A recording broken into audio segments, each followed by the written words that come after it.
Yes, indeed. Yes, indeedio. We are here, back in the building. How y'all doing? What's going on? Hopefully, you are just as excited for what's to come as I am.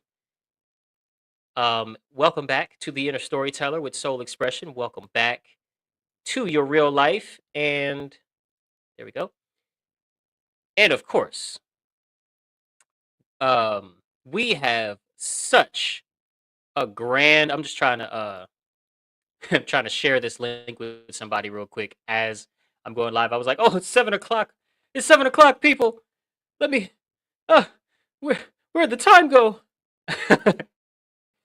um but oops, here we go. Live now, good people. Boom. Oops, that's a semicolon and not a colon. Look at me. Look at me not typing correctly. Okay. So we are here to dive back into the religion of monetary value. We're on part, I hope we're on part four. Are we on part five? We might be on part five. Hold on, let me see. No, okay, we're on part four. Good, good, good, good, good. We are on part four of this series. It is quite it's becoming one of my favorite topics to cover. Just know before we get into anything that if you are here, you are in for real conversations about natural law, religion, the good, the bad, and the ugly. We talk about money, anarchy, we talk about culture, and how mankind is manipulated by forces that do not have our best interests at heart because they are likely completely evil. But even though we talk about religion, even though we mention um, faith systems under a little bit of scrutiny, we are not bashing faith systems on this channel. Okay, we're not calling people names for having or following a religion. We are simply examining the psychological affects, effects, causes of the stories that we have the most faith in this life, the ones we have the most stake in, and and how those stories help shape society. Now, that examination has to sit alongside an honest look at the current human condition, which is slavery. Government is slavery, good people.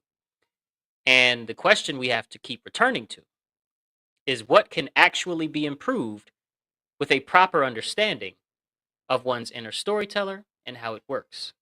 Now, if any of that makes you uncomfortable, makes you mad, or makes you want to leave, just know, okay, just know, although you are encouraged to stay and maybe confront some of those feelings, but to have a good time, okay, to explore these topics with me, you are also welcome to leave after you like the video. No leaving before liking the video. Okay, that's the rules. You gotta, that check the man upstairs. He put it in the Bible. Okay, it's right in the book of Soul, chapter 3, verse 17.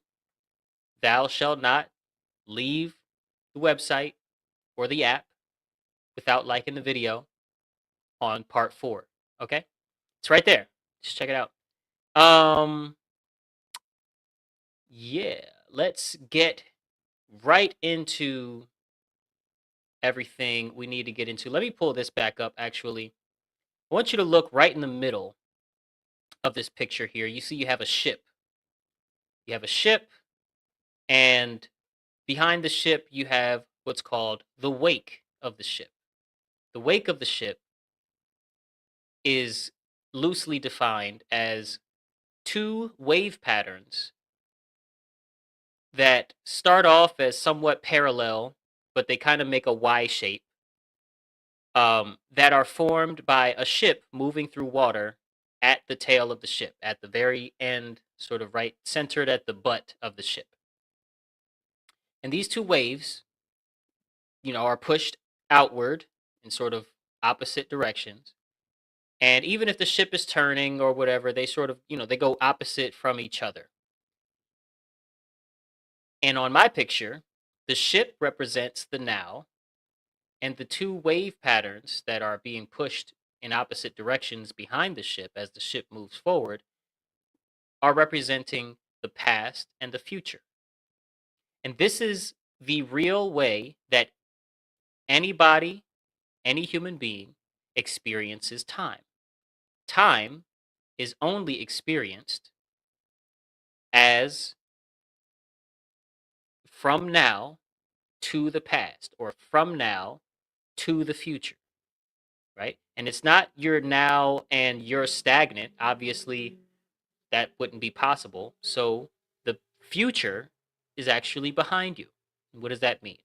That doesn't mean that the changes that will happen in the now will only start to happen behind you and you are suddenly stagnant. It means that the changes that happen only happen now. They don't happen later. And when you examine the potential for your future, the future, or someone else's future, you are experiencing the image and maybe audio of a thought form, and then examining your memory of that experience in the now of the past. So the future is left behind by the now, just like in the wake of the ship, and the past. All right. So with that being said, let us dive in proper to the religion of monetary value part 4. And this I call this episode The Debt You Can't Pay. Okay. What up, y'all? Today I want to start with some imagery. Minimize mimicry and reevaluate the history. The religion of monetary value so vividly removes you from your place in the symphony. And I just want you to realign. Alan Watts used this the wake of the ship image, and it's never really left the back of my mind in my philosophical moments ever since I first kind of heard him explain it, seen it on the video. And it connects directly to everything that we're going to examine today. So I want you to kind of hold it in your mind before we go anywhere. The ship represents the now, the present moment, the only real point of contact between existence and experience. And matter of fact, let me pull up an image that we can look at together. This is a good one. This needs to be zoomed out a lot. There we go. Okay, boom. And then I just have to remove this. Click here, share screen. Bop, bop, bop, bop, skadoosh. Put this over here. And then come back to the live. Add to the stage. Sorry, it takes like 17 steps to do to do one thing. But boom, there we go. Now, so yeah, so keep this image kind of in mind. The ship represents the now. All right, the present moment. It's right here. The only real point of contact between existence and experience. The now. The rear of the ship, this guy right here, back here. The rear of the ship, at the tip of the ship's wake, the water starts to separate. Right, as you can see. It sends, that's what I didn't do. There we go, boom. It sends waves out in opposite directions. Oh, also, click, clap, bam. Now I'm done. Now I'm done setting up for the day. It sends waves out in opposite directions, spreading outward behind the vessel in what would be parallel lines if not for the laws of physics and the nature of waves. Instead, they fan out, forming an open triangle, a Y shape, if you will, widening as it goes, fading as it gets further from the ship or as the ship gets further from each point. That Y shape is time, both arms of time, past and future. One arm is the past, everything that has happened trailing behind the now, getting less defined, less specific, less distinguishable from the surrounding water the further back you go. The other arm is the future, everything anticipated, everything feared, everything planned, also trailing behind the now, also fading the further you get from the now, also becoming one with the larger body of water the further it goes out, practically speaking. Now, that doesn't mean in practices of visualization or some sort of transcendental meditation, um, some sort of practice where you're trying to visualize a specific thing, that gets more and more unclear the further out from your life that you do. No, it's not that. It's not about an exercise where you're told to imagine a specific thing on purpose. That is an act of creation, but an act of prediction, of sort of logically following what may happen in the future and making predictive conclusions. That process is just like trying to use your past to go further from into the past to understand something, and you're trying to use factual past events. Okay.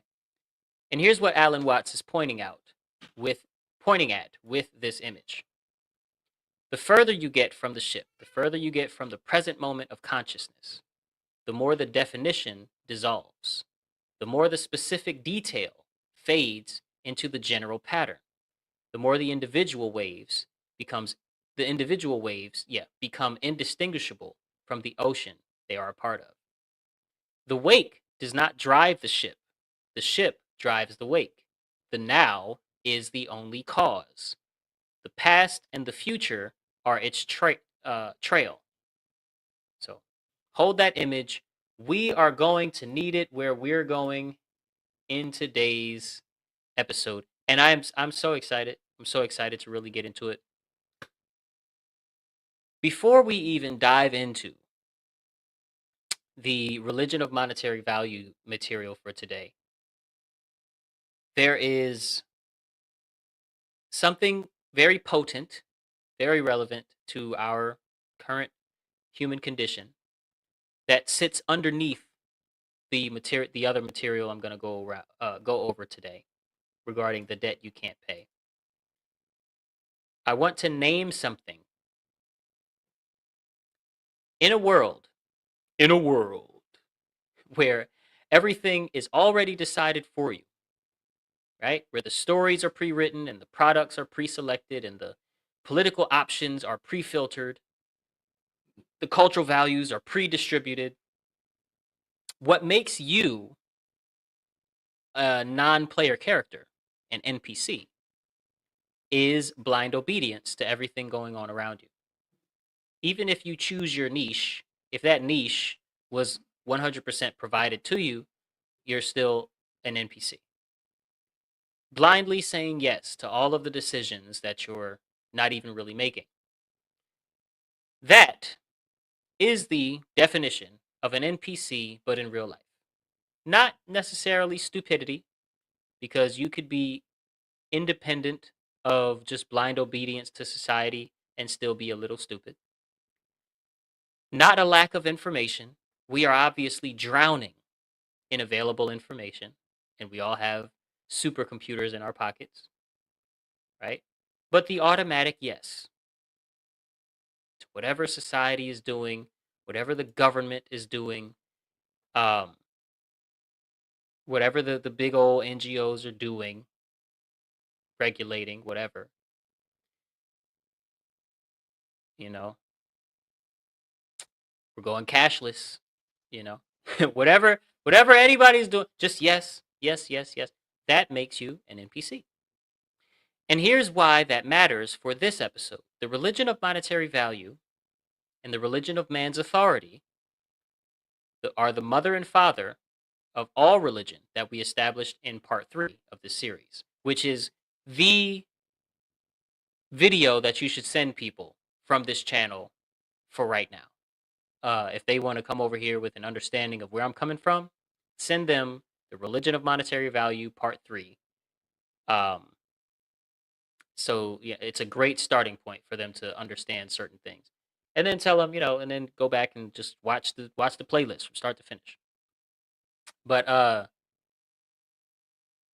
the religion of monetary value and the religion of man's authority only function at the scale that they currently function because enough people are running automatic yes in their inner storyteller, driving their behavior as an automatic yes to whatever's going on.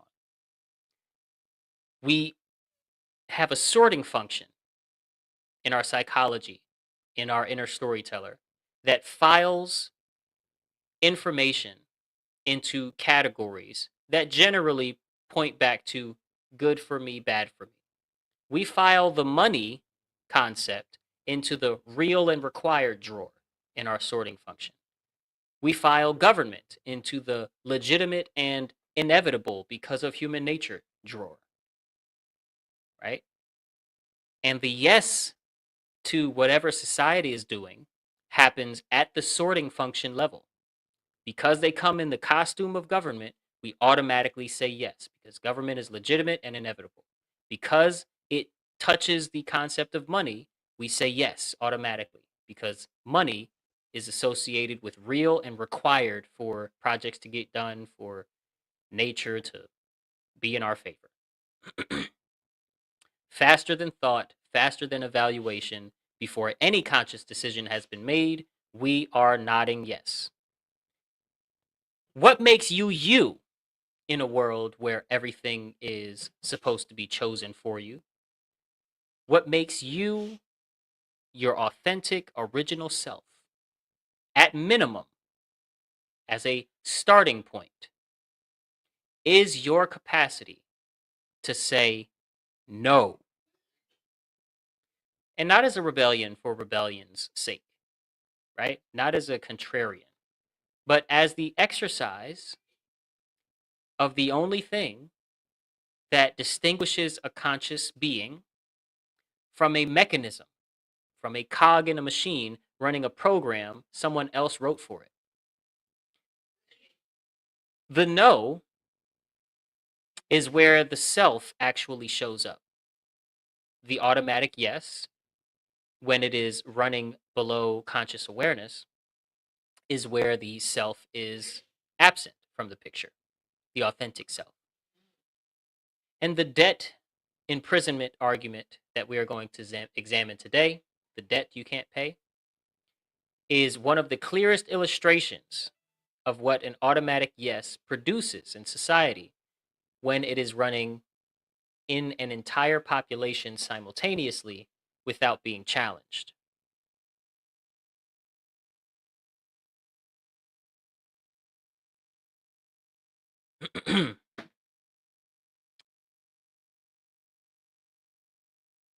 The debt you can't pay. Let's get into it. Do I have another image? Do I have another image? Well, first, let me share this again. The wake, the NPC, and the debt you can't pay. On the left of this picture, you see it says a fictional system, a real punishment. What does that mean? Well, that means that government operates on the presumption of agreement, right? The presumption that there is some sort of consent going on, because there's no natural thing in life or human life that dictates that a government be formed, established, and operate the way governments operate or have operated for the last 5, 6 to maybe 15,000 years. Instead, we have a mind control system that imposes these concepts over reality. And the financial system, okay, the system built on the religion of monetary value, is 100% a belief system operating within that consensual agreement, right? Not to give any legitimacy or reality to uh, the notion that we are giving them consent. We're not. Not to do what they're doing, but just to put it simply, the system itself is fictional, and the punishment that we get for shucking the system or breaking one of its rules, maybe accidentally, is very real. People die, people are caged, and their freedoms are taken. So, here is the question that most people never ask about debtor's prison and its legal consequences and the legal consequences of unpaid debt. If money is a fiction, if it is a symbol system representing value rather than actual value itself, what actually happens when debt, fake value, goes unpaid? Not what the legal system says happens, but what actually happens in reality. Let's take a look. A symbol does not transfer from one accounting column to another, meaning a digital amount does not transfer from one accounting ledger entry to another accounting ledger entry, which would serve to balance the books or serve some step in the balancing of the books. Other than that, nothing else happens. That's it. A symbol does not go from one end of an accounting column, okay, a record keeping, to the other, which would balance the books. That's the only thing that doesn't happen. No physical thing is destroyed. No actual resource disappears from the face of the world. The lumber is still lumber. The food is still food. The labor is still labor. The potential labor is still potential labor. The water is still water. Right? What failed to move is some numbers or symbols on a ledger.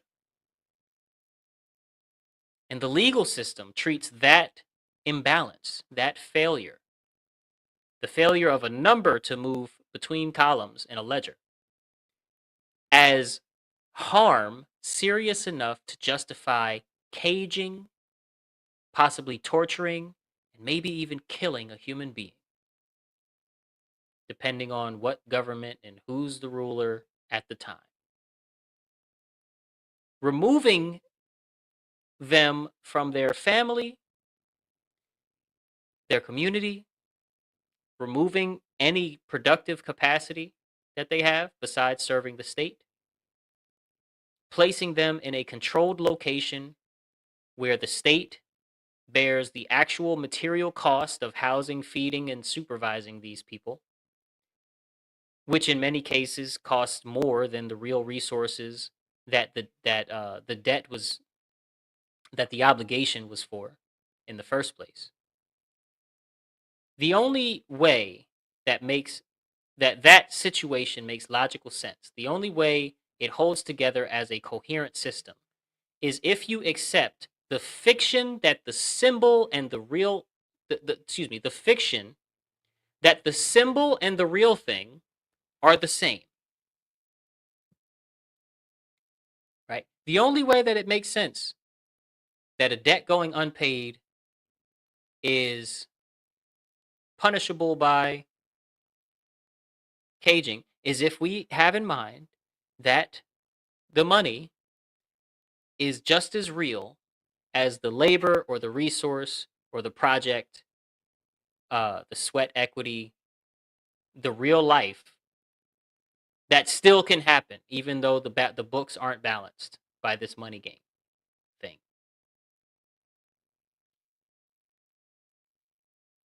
The story told about transactions, that they are naturally tied to physical reality. and that money moving is the same thing as value moving, is what makes imprisonment of a debtor feel like justice rather than what it actually is, which is just immorality. The enforcement apparatus of a fictional system using a very real punishment to protect the credibility of the fiction is mind control.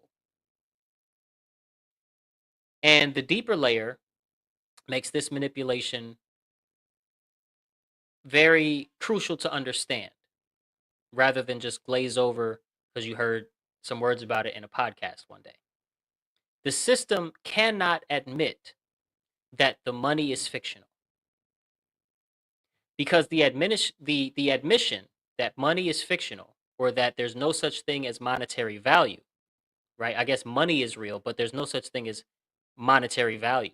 Any value attributed to money is always fake, no matter what form the money takes, right? That admission would dissolve the authority of the contract on its face. Every debt, every obligation the legal system enforces on behalf of the monetary religion nullified. The fiction has to be maintained from their not just as a convenient story, but as a legally enforced reality imposed over truth. Imposed on top of the truth? I don't know how to say. The imprisonment of debtors is not an incidental feature of the religion of monetary value. It is one of the primary mechanisms by which the fiction is protected from examination. Oh, no, that's not too close. There we go. The punishment is real. The harm it claims to avenge is not real. Nobody was harmed. Nothing was lost. Nothing was stolen. Nothing was stolen that was in use. um, and that's the con at its most honest expression. Now, moving on to a different part of my little image here. Um, right in the middle, in that bottom strip, you see a clay tablet from ancient Sumer. It says, use history to study morality. The pattern is the testimony. What we usually do is use morality to try and study history and attribute morality to moments, names, and dates in history rather than looking at the themes of what historical cultural trends produced and the karmic consequences of those cultural trends to study morality by using history. A methodological uh, trend that runs underneath all of this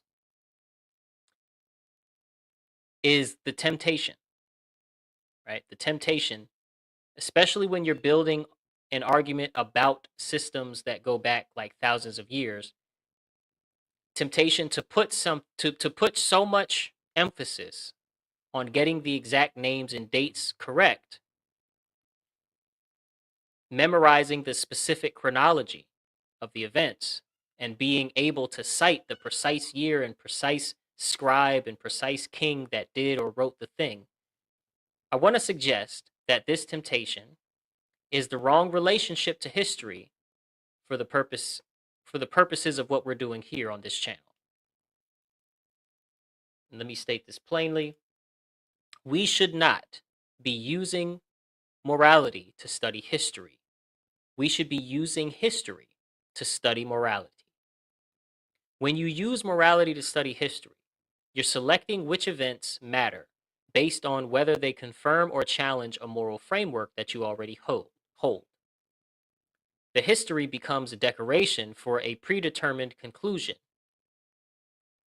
It becomes a fact retrieval system that a court of law uses where specific admissible facts are assembled to make a case that was already kind of decided. When you use history to study morality, which is what we should be doing, you're asking, what does this pattern, observed across multiple civilizations, multiple eras, reveal about how moral choices and their consequences actually operate in the universe?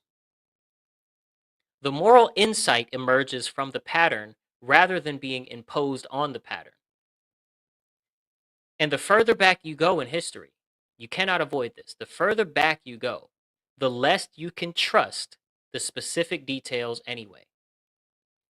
Not because the past didn't happen, but because the recording of the past, and we talked about this on previous episodes, the writing down of the events and the names and the dates and the specific details was done by people that had interests in what the record said, right? It's a very, very, very common phrase that the conquerors write the history books, and a lot of different variations of that same phrase, right? History is written by the conquerors or something like that. People who could write when most people could not, people who were working for the institutions whose authority depended on how the story was told. A court of law has rules of evidence. There's cross-examination of witnesses and, plaintiffs and defendants. There is discovery. There is a structured process for testing the reliability of specific factual claims before they are used to make consequential decisions. The historical record has almost none of that. Unless you're talking about very specific things, like maybe like scripture may have some of that. But general history, we just have a whole bunch of books, right? Some of which are considered official and funded by the Rockefeller family and Rothschilds and all of them. And some are just, written by historians, and some are written by people who live through specific events, and then they die, and decades later their book is now history, right? Their testimony. The scribe who recorded the debt tablet in ancient Sumer cannot be cross-examined.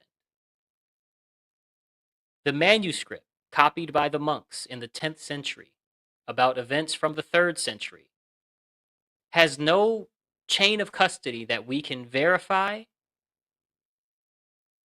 in the same way that we could do with information coming out in 2024. The selection of which documents survived and which didn't. The selection of which documents made it through to the museums and which did not was not made by everybody who is studying the history today. It was made by people who had interests that we can only partially reconstruct. Which means the appropriate relationship to the historical specificity, especially at distances of thousands of years, is epistemic humility about the detail combined with genuine attention to the patterns. The general chronology does matter. The order of which the religion of monetary value produced the governing authorities matters. The broad arc of when things happen relative to each other, right? That carries real information. And what the pattern tells us is always reliable. What the specific names and dates tell us becomes increasingly unreliable the further back in history we go. And the more, the heavier of an interest in the people who are writing the history is, the less trustworthy the information is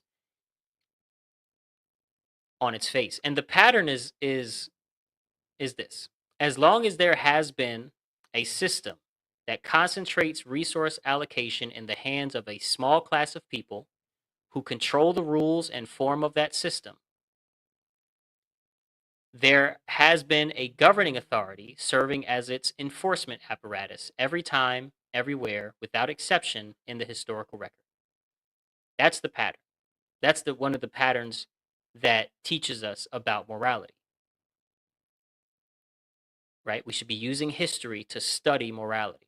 Every time the religion of monetary value is accepted, implemented in a society, it is enforced by a state of some kind. That's not a coincidence. That's a pattern visible across at least 5,000 years, because we have 5,000-year-old clay tablets from ancient Sumer that are credit debt based economy IOU notes, basically, and bills of exchange, securities, if you will. I'm kind of loosely using that, but they had securities back then. 5,000 years of the Securities Exchange Commission. Gotta holler at the Treasury to get you some clay tablets. That's the pattern across 5,000 years of human civilization that tells you something true about how these systems work and why they were constructed. So use history to study morality. The themes are the testimonies. The pattern is the verdict. The moral insight is what you do with it right now in the present moment of consciousness, where all of this information actually is alive. Now, what's in the wake of the religion of monetary value? Let me bring the ship image back because it resolves something very important. Boom. Oh, did I? I think I closed that tab. Yeah, there we go.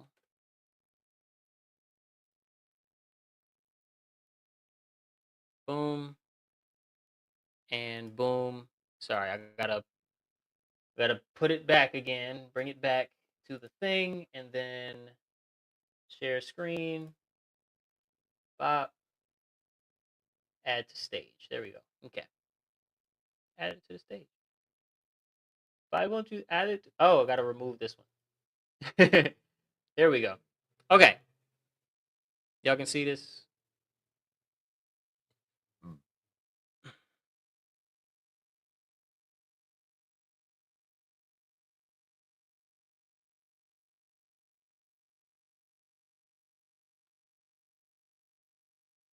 Okay, I think I made it a little bit bigger. So, what's in the wake of the religion of monetary value? The religion of monetary value feels ancient. It feels inevitable and fixed because it is in the wake. It trails behind the now of every person alive today as something that was already there when they arrived, already normalized, already filed into the appropriate drawers of the inner storyteller before they had any language to ask what it is or to ask what was in them. But the wake does not drive the ship, luckily. The ship drives the wake.